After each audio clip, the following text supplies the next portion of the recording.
2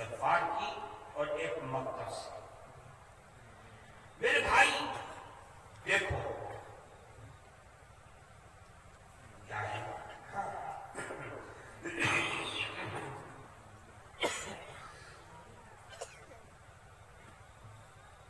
ابھی مسجد کی بنیاد رکھا ہے، ٹھیک. حضور پاک صلی اللہ علیہ وسلم کی ایک حدیث یاد آئی کہ انسان تو مر گیا، ہمارے باپ دادا بھی چلے گئے. دادا کی قبر کہاں ہے کسی کو معلوم ہے؟ جی نہیں. بہت کم لوگ ہوں گے جو کہیں کہ ہاں اس قبر میں میرے دادا ہیں، پر دادا کی تو کسی کو معلوم ہی نہیں ہوگی. اب وہ چلے گئے، کیا گزر رہی ہوگی ان پر کسی کو معلوم. لیکن کچھ چیزیں ایسی ہیں کہ انسان دنیا سے چلا جاتا ہے لیکن اس کا ثواب اس کو کنٹینیو پہنچتا ہے. چاہے اس کی قبر پہ جا کر کے اس کے چھیلے اور اس کے پوتے پڑ پوتے اس پہ فاتحہ پڑھیں یا نہ پڑھیں اس کو ثواب ملتا رہتا ہے کنٹینیو. اس میں سے ایک چیز تو یہ چھیلے ہیں. جس نے اپنے پیچھے نیک اولاد چھوڑ کر کے دنیا سے گیا، اس نیک اولاد جب تک دنیا میں نیکی کرتی رہے گی اس کو ثواب پہنچتا رہے گا. سمجھ میں آئی بات؟ اور ان 7 چیزوں میں سے ایک چیز ہے من بنا مسجدن للہ، جس نے دنیا میں اللہ کا گھر بنایا. جب تک مسجد رہی اور مسجد اگر کوئی توڑ بھی دے، اب بابری مسجد توڑ دی تو کیا مسجد ختم ہو گئی؟ ہمارے نزدیک تو وہ مسجد ہی رہے گی، چاہے اس کو مندر نہیں مندر کا باغ بھی بنا دو. جہاں ایک مرتبہ مسجد بن گئی قیامت تک وہ مسجد ہی رہے گی، 7 زمین سے لے کر کے 7 آسمان تک. تو جس نے مسجد بنائی یا مسجد میں تعاون کیا، مسجد بنانے میں اس کا نام آ گیا، وہ دنیا سے چلا جائے گا، اس کی قبر کے نشانات بھی مل جائیں گے لیکن ثواب اس کو ملتا رہے گا، پہنچتا رہے گا. یہ میں نہیں کہہ رہا، یہ کون کہہ رہا ہے؟ اللہ کے نبی فرماتے ہیں، میری بات نہیں کر رہا ہے. اور پھر مسجد اگر بن گئی تو اللہ تعالیٰ پرسکار دیں گے. وہ پرسکار کیا ہے؟ من بنا مسجدا للہ بنا اللہ لہ بیتا فی الجنہ، کہ جس نے اللہ کا گھر بنایا دنیا میں، اللہ اس کا باڑی کہاں بنائیں گے؟ اب باڑی کوئی 3 کی ہوگی، وہ تو محل ہوگا. کیا ہوگا؟ محل ہوگا. اللہ بھی اپنے حساب سے بنائیں گے نا، تو اللہ کوئی چھوٹی موٹی باڑی کو بنائے گا نہیں. اللہ کو اپنے حساب سے محل بنائے گا، اور اس محل کی جو اینٹیں ہوں گی سونا چاندی ہیرے جواہرات، نہ جانے کس چیز کی اینٹیں ہوں گی. ہم تو ٹائلس لگا کے خوش ہو جاتے ہیں، پتھر لگ گیا خوش ہو گئے. تو اللہ کے لیے گھر بنانا، بات سمجھ میں آ رہی ہے؟ نہیں سمجھ میں آ رہی ہے؟ آ رہی ہے نا؟ تو یہاں اس مجمع میں جو لوگ بیٹھے ہوئے ہیں، جن کی جیب میں ہے وہ چندہ دیوت سے ہوئے، اور جن کے پاس اس وقت نہیں ہے وہ محترم صاحب کو لکھوائیں کہ ہم اتنا چندہ دیں گے، 50,000 لاکھ جو بھی دے سکتے ہیں اتنا دیں. جو اس وقت دے سکتے ہیں وہ اس وقت بھی دیں، اور جو بعد میں زیادہ دے کے دینا چاہتے ہیں وہ لکھوائیں. بولو بھائی. ارے شروعاتی تمہیں سے کھلائے ہیں